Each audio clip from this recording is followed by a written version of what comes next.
are listening to Therapy Plus, a mental health podcast.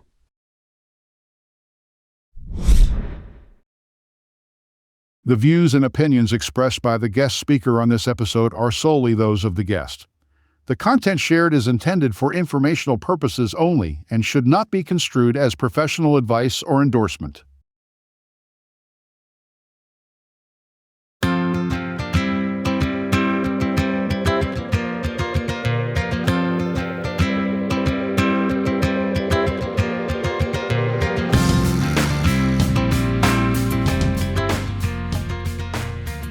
Hi, friends. I'm Dr. Kibby McMahon, a clinical psychologist, researcher, and co-founder of Coolamind, the community and platform that supports people navigating their loved ones' mental health or addiction struggles. So I wanted to just tell you a little bit about the story behind Coolamind. So I'll tell you how we created it, what it's here to do, and why it just might be the thing you've been needing if you love someone or close to someone who is struggling with their mental health. So this whole mission started with my own experience growing up with a mom who struggled with alcoholism and emotion dysregulation.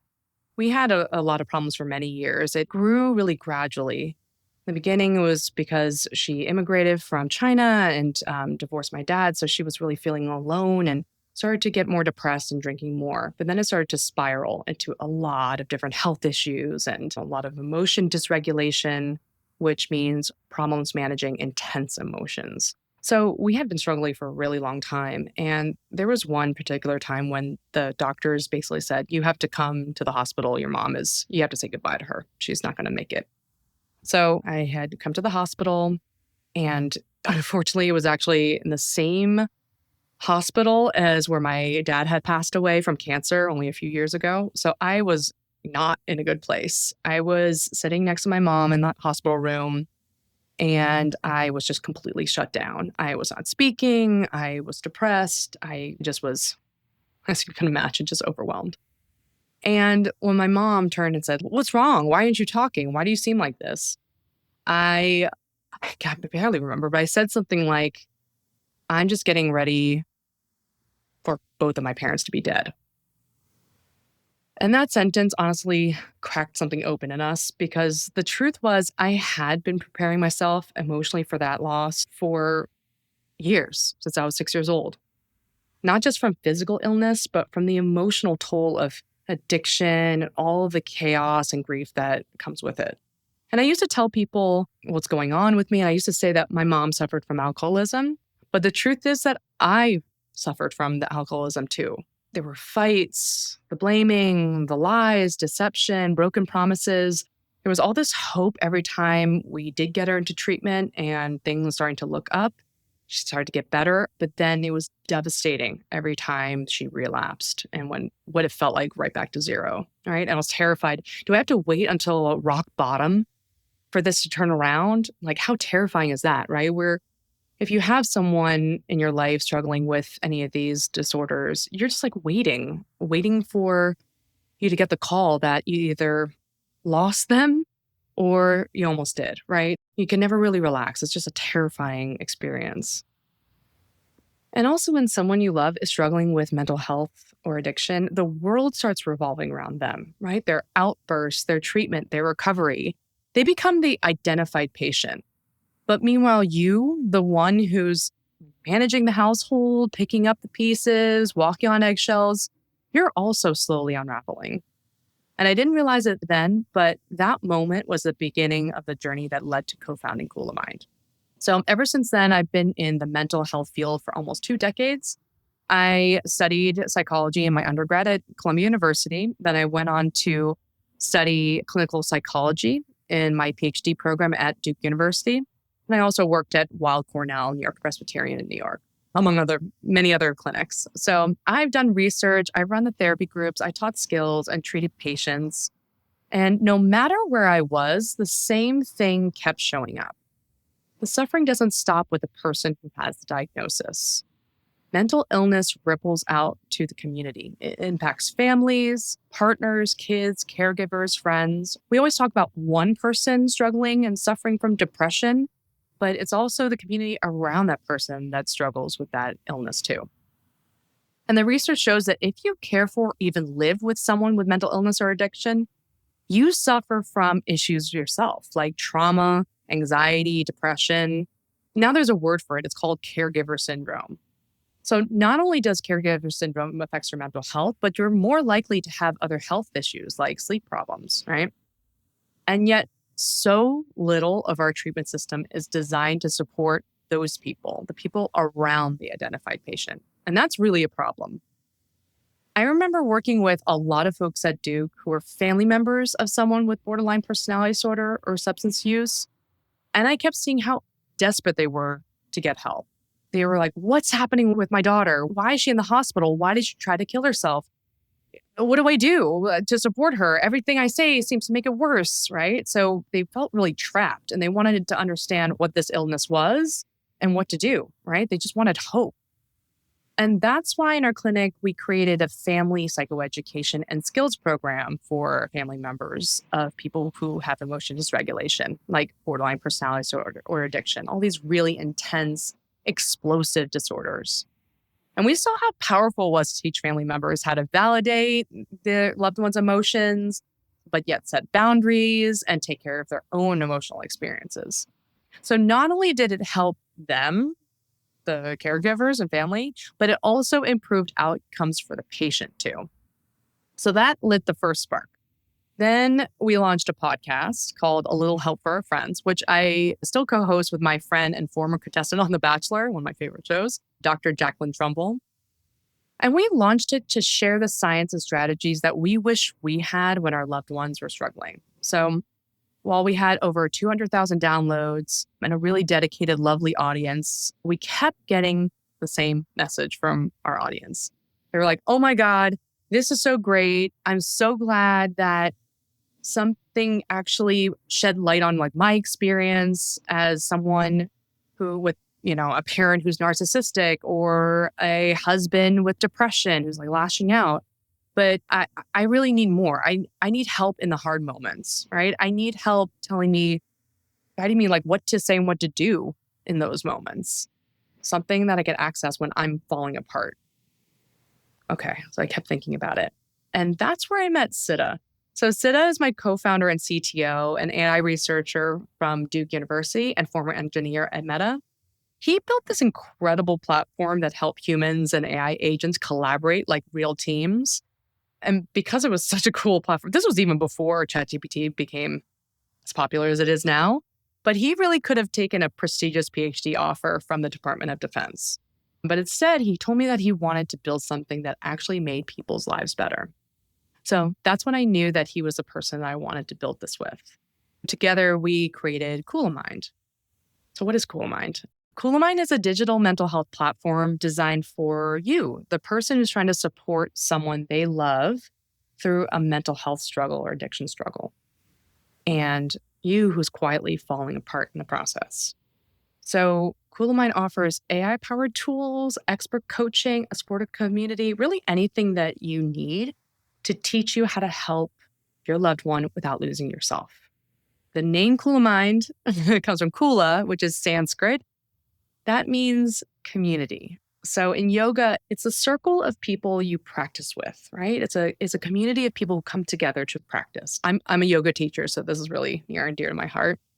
And that's really what we're building here, because community is so important. It's so lonely to be close to someone with a mental health issue, right, or addiction. There's a lot of stigma. There's a lot of suffering and silence.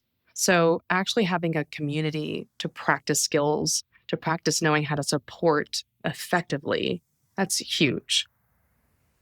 So it's a community of people who get it. They're tired of walking on eggshells, who want to stop overfunctioning and start healing, finally feel like themselves again, want to reconnect with their loved one beyond the illness. The members are called anchors. So we're the anchors because we're the anchors of the family, right? We keep everything together. We stay grounded in all the storms. So for the anchors, we offer all these skills from these evidence-based therapies that I was trained in, like dialectical behavior therapy, acceptance and commitment therapy, and mindfulness, with really cool AI tools that support people in real time. So whether you're dealing with a partner who shuts down, or an adult child with addiction, or a parent with a mood disorder, or narcissism, which is a really common thing, mindfulness gives you the skills, scripts, and support that you need to show up effectively and stay emotionally grounded. One of my favorite skills is validation. The biggest bang for your buck is learning a validation skill. And that means treating someone else's emotional experience as real, valid, and understandable. So it's really communicating understanding and empathy for what another person is feeling. It's not necessarily approving or agreeing everything they might be saying, but it's just saying, hey, I see what you're feeling and it makes sense to me. So when we say validate, I mean just like that, saying, hey, I see that you're upset. It totally makes sense given what you're going through. Or I understand you're feeling so furious, feeling so rejected, right? It's just saying, hey, I see what you're feeling and I understand it.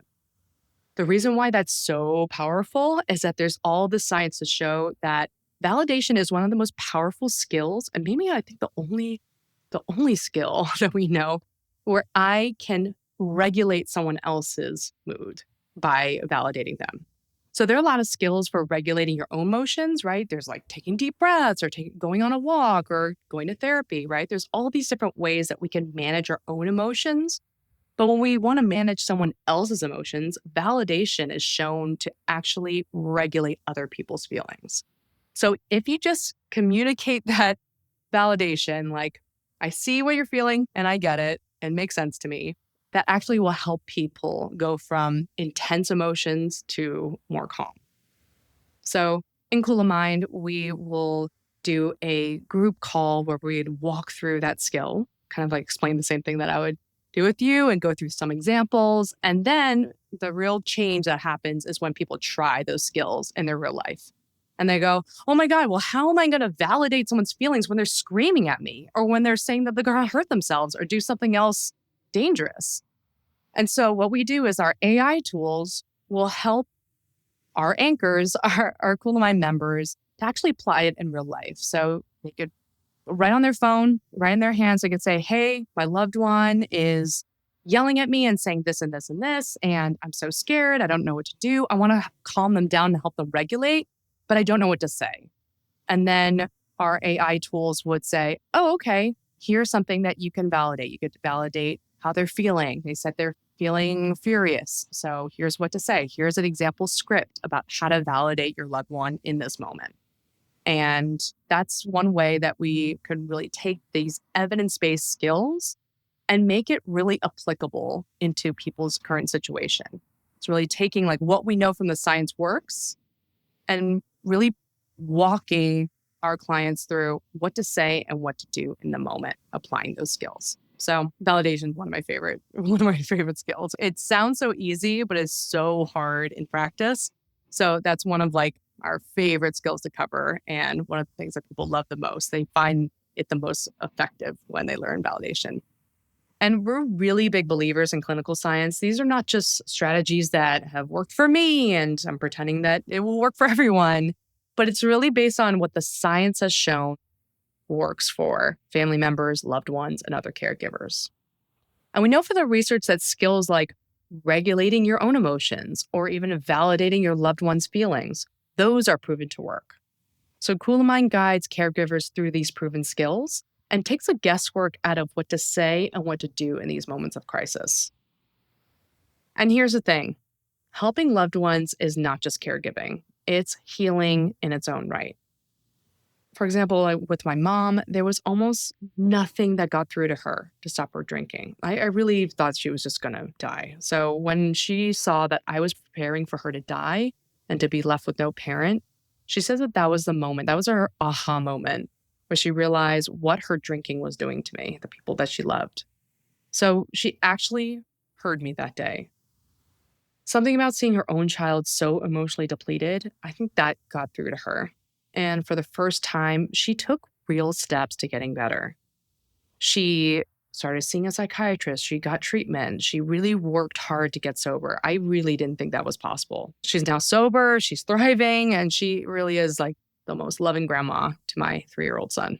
So I really didn't think she'd see this day. And I didn't think I would make it to see this day. But here we are. And if you're listening to this thinking, I really need something like that, or I'm just curious about that, then you're exactly who we're building this for. If you want to learn more, you can check out our website, coolamind.com, KULAMIND.com, or follow us on Instagram at coolamind. You can see my super cringe and embarrassing attempts to get social media savvy on Coolamind. So please, I'm asking for support. It's not easy. Or if you want to join a community that sees you, that validates the hidden struggle of loving someone with mental illness, we'd love to welcome you. So thank you for listening. And as always, please take care of yourself. You matter too.